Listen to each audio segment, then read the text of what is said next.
right, so next I get the pleasure of introducing Mr. Tom Burns. And I realized this morning as I was meeting him again, this is the Tom Burns. This is, he's the CEO of PDX Partners.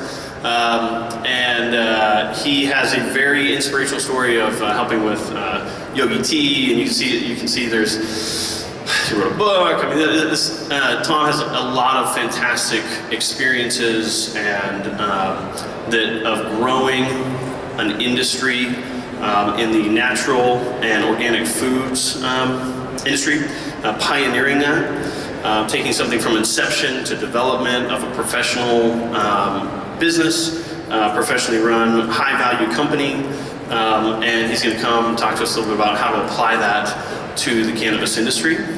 So, without further ado, Mr. Tom Burns.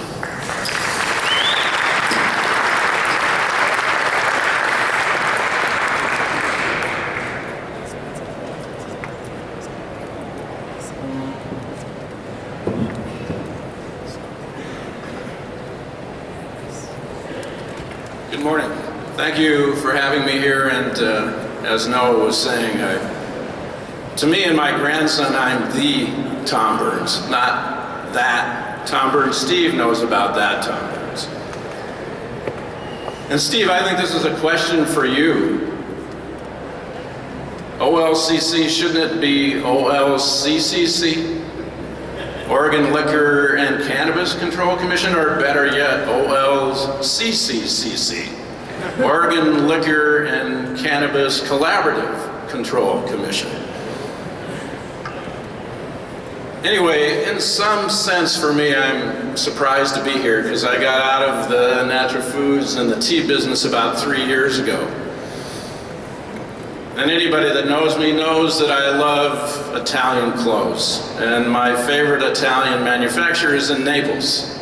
And I love this ad. There's these guys standing on a corner in Naples wearing these very cool Neapolitan suits, and they're holding a sign standing there, and it says, "We're doing nothing." And I thought, that's a job for me. Doing nothing is a job for me.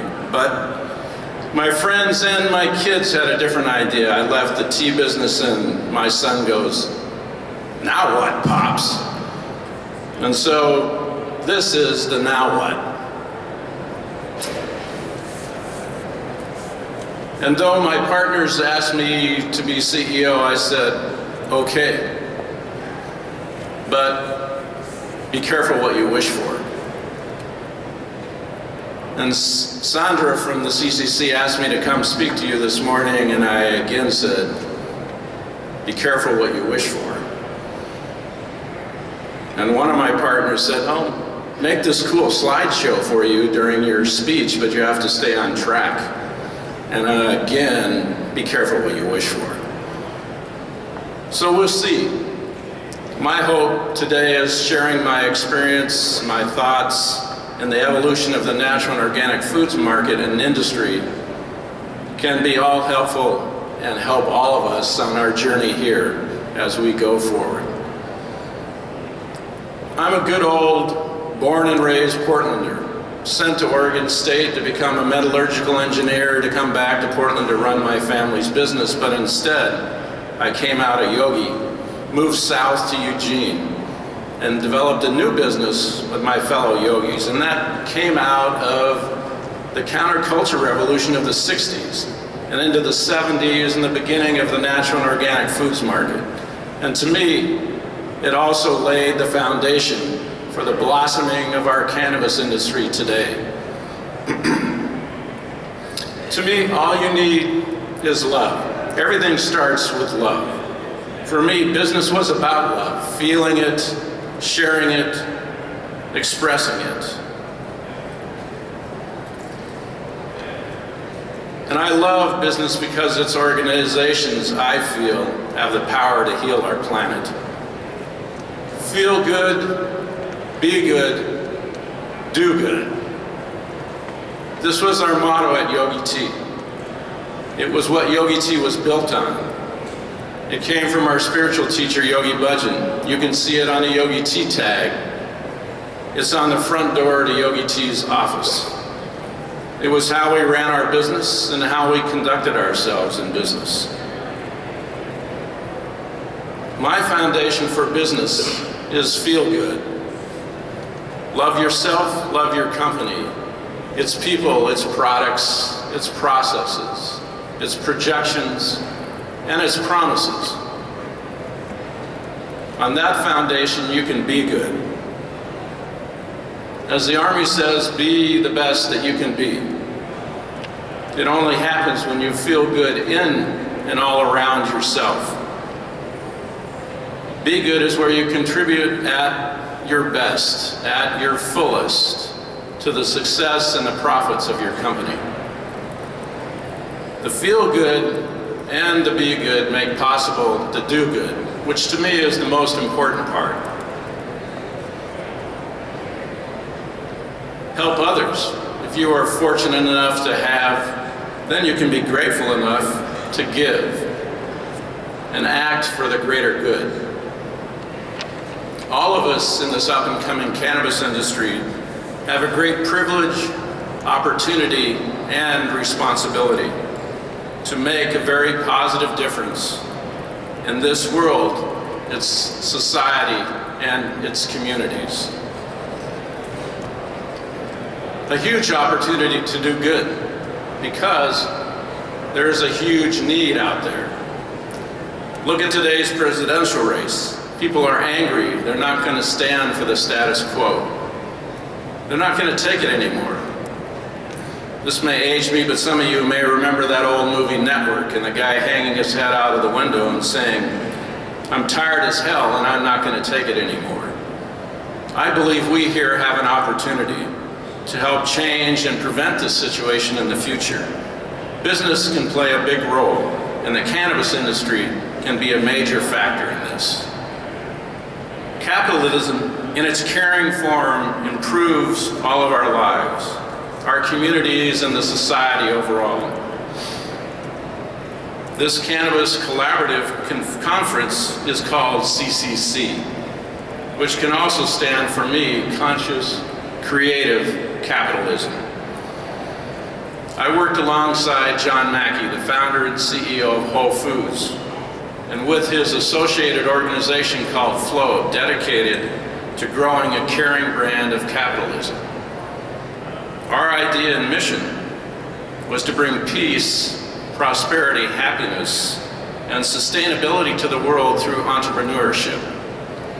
This is what social responsible business is all about, for the greater good of all.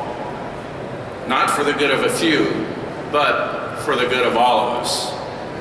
Ultimately, business at its best exists to serve society. And I like this quote from an old Indian poet, Tagore. It goes something like, "I dreamt that life was joy. I awoke to find that life was service. I acted and beheld that service was joy." People here in our country are tired of this whole 1%er thing, this inequality thing, where those at the top keep getting better off while the majority does not. It's not a bad thing to be successful and make lots of money, but having lots of cash in the bank is not the point. Having prosperity is the point. Yoga is about balance. Balance the in with the out. Prosperity is a balance. If you have a lot coming in, balance it with a lot going out. Money is what money does. It's not the money or having it that matters. It's what you do with it that matters. In 2007, as a board chair for the Eugene Chamber of Commerce, I had to decide what I would say for my inauguration speech. I decided to say just what I believed, and that came out as the power of business to do good. To inspire the Chamber to become known, not just as good for a few business people, but to be known as a positive for the whole community. Along with tea, we made cereal in Eugene. We wanted to feed people. It became a top priority to feed more and more people year after year. We received the Oregon Food Bank Network Corporate Award. We put put out a challenge to the Eugene area business community, and under a program we called Awaken Goodness and Share Food, in the midst of the '08 and '09 recession, which I think for most of us probably the worst recession that we've been in our lives. In any case, it increased the overall community donations to Food for Lane County that year by 25%. We used to measure our employee morale twice yearly in a specific detailed survey. And I can tell you that when we put on top of our business plan our 1 and 5 year giving goals, that led to a quantum shift upward in our employee morale. And I found that everybody wants to do good. When you connect them to that giving goal, you inspire and maximize everyone's efforts towards achieving both the revenues and the profits required to meet that giving. I've experienced social responsibility and its behavior both to be good for business and good for everybody at the same time. Every CEO of every Fortune 500 company has this on their agenda. The natural foods movement changed food and all food producers. Now the big brand food companies are moving towards products with real food and simple labels. We have taken the higher road and raised the common denominator for food. More people eating real food, improving their health, and preventing disease. In my mind, life should be at ease, not with disease. The natural and organic foods industry changed the way we eat and keep ourselves healthy and helped build on what is good for business should be good for society. The cannabis industry has the same opportunity and the same responsibility, as I see, in a way that can be multiple times more socially impactful, directly and indirectly, on our health and well-being of all of us on this planet. I emphasize the responsibility part. This does not happen without intention, without investment, without planning and execution. Maybe you've heard the term the sustainable business model. There are 3 legs on that model: economic, environmental, and social. You need all 3 legs for that stool to stand. Without the economic leg, the other 2 just don't work. Without the profit, without the money, you go out of business and you can't do the good. Be Good runs your business in a manner that generates substantial profits to stay in business and to have social impact. A measurable, positive impact on the people and our communities. At the beginning, in the good old days of natural foods, you could give them dirt, say it was natural, and they would buy and eat it. But now your product not only needs to taste good, it needs to look good. It needs to be good and do good. So when it comes to our cannabis industry, we can't give them shit, even if it's the good shit. Oh, you did get that. That's good. You know, I thought that was an old term, you know, when I was in... I mean, this is new to me, this industry, right? I did partake when I was in college, but like a famous old president, I didn't inhale. Anyway, we will need to be good together on all levels, and that starts with our products. Cannabis, to me, should be the same as food. Why should it not be as safe and pure and certified as the organic food we eat now? Because I see our cannabis industry coming out of the same time and consciousness shift of the 60s that brought us the certified organic food industry today. On the way, we need to overcome taking shortcuts, using the lowest common denominator. Don't settle for easy. Do what is right. I believe if you know that good can be done, you are responsible to make it so.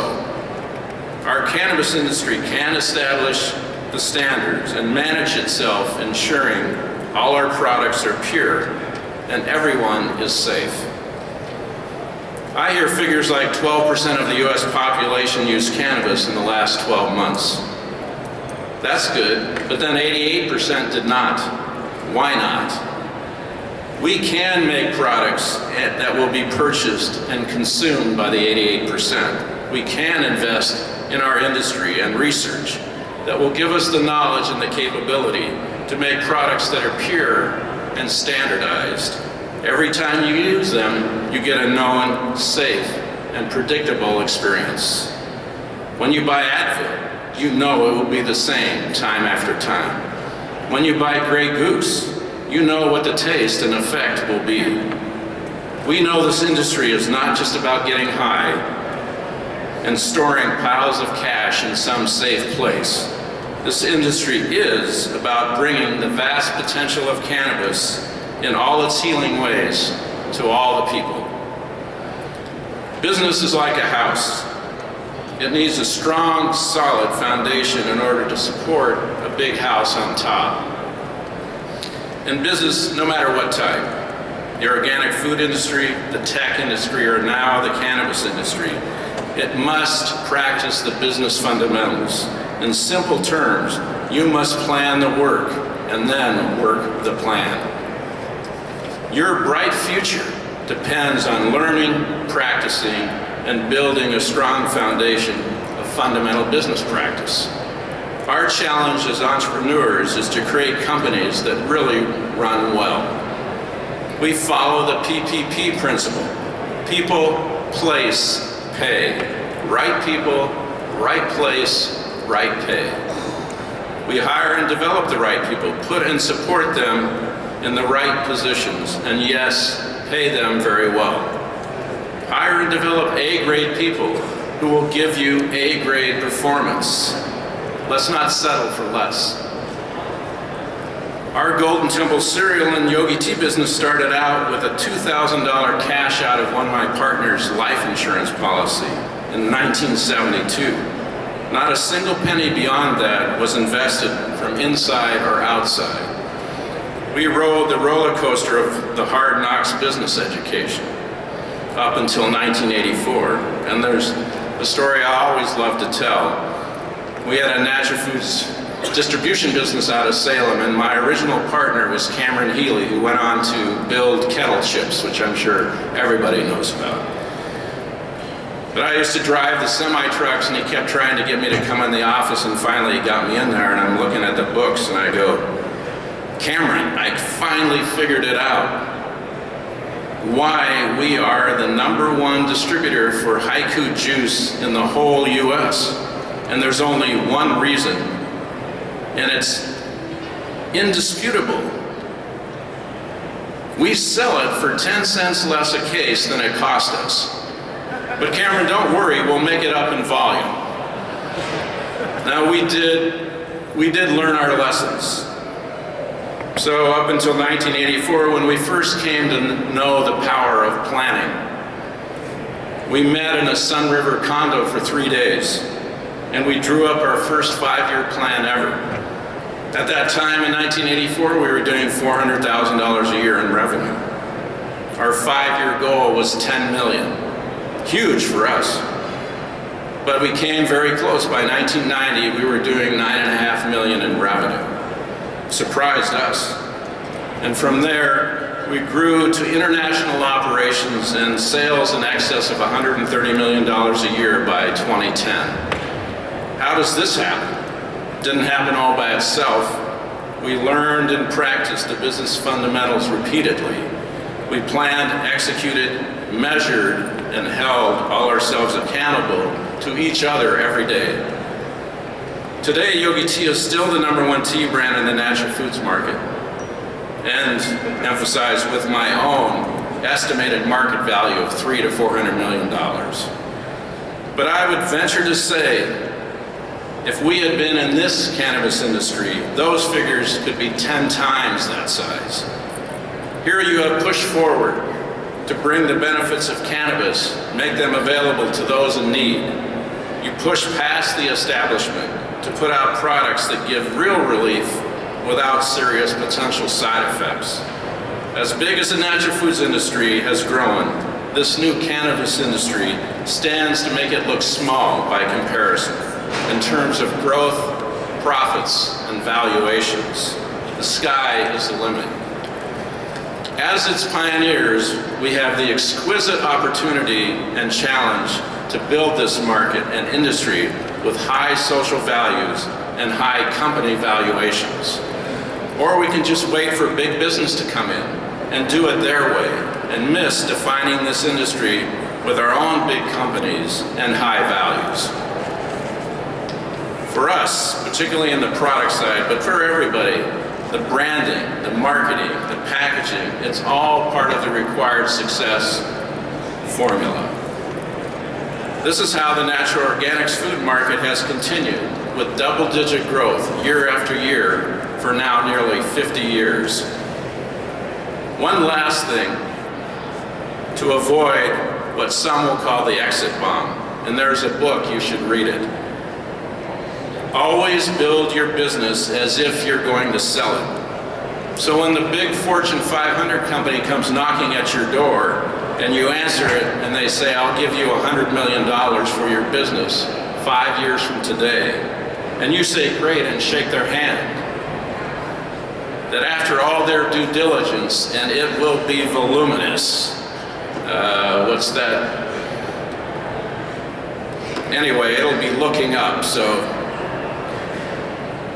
that check that they hand you, after all of that, that check they hand you, you want that check to be for $100 million, not half of that, and it can happen. So let's not go through the exit bomb, and be willing to hire people that scare you. Scare the shit out of you about what you don't know and let them teach you. I appreciate the privilege here this morning to be in front of you. It is all of our privilege to become known as a force for the greater good, a force for the good of all, an industry made of companies and people that make a positive difference for all every day. As Nelson Mandela once said, man's greatest fear is the fear of his own greatness. Let's be fearless and great together. Thank you.